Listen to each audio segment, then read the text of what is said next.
I gave a speech back in 2006 at the National Press Club.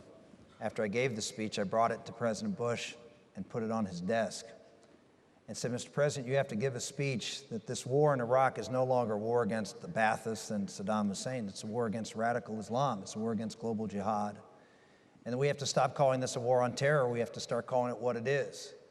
They are in a holy war. We may not want to be in a holy war, but they are in a holy war. And they've been in a holy war. Those who want to reinstitute a 7th century caliphate that existed for almost 1,000 years, they want to reinstitute that. We're a baby country. We don't know. We have no institutional memory of this country, of what existed in Europe for 1,000 years prior to the United States of America. We don't teach it in our schools. We have no idea that people are so fundamentally different in their values who live in these radical Muslim countries. But we have had, over the past 40 years, thanks in large part to Saudi Arabia, who plants madrasas all over the region and teaches a radical form of Islam, we've seen Salafi Islam grow and prosper and now be a majority, and a popular majority within the Middle East. And that's who we're dealing with. We're dealing with, not all of those people want to be violent, but the theology of the majority of people in the Middle East are exactly the theology of ISIS. Now, they may not be violent. They may not be as violent as Al-Qaeda or as violent as ISIS is. But the fact is, they agree with the theology behind it, which is to establish a 7th century caliphate and impose Sharia law on the world. That's what they believe.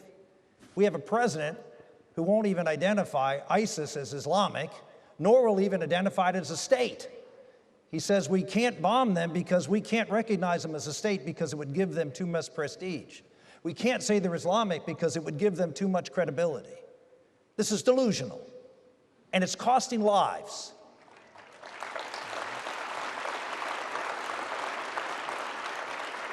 It's cost lives in Paris, it's cost lives of Americans, it's going to cost lives, it costs lives in Mali, it's going to cost lives all over the world because we aren't identifying the problem in Islam. We aren't identifying the problem that is ISIS. We are not recognizing that a caliphate exists. Why? Because they claimed it, and they have a land and they control it. And in the eyes of the radical or jihadist world of Islam, which are millions of people who believe in the theology, maybe not the violence, the theology, they believe that they're legitimate, and therefore they're listening. And when they listen enough, they can be called to action. The only way to defeat a caliphate is very clear. Read their books. Is to take their land and to delegitimize them, not to contain them, but to destroy them. And that's what the next president's going to have to do.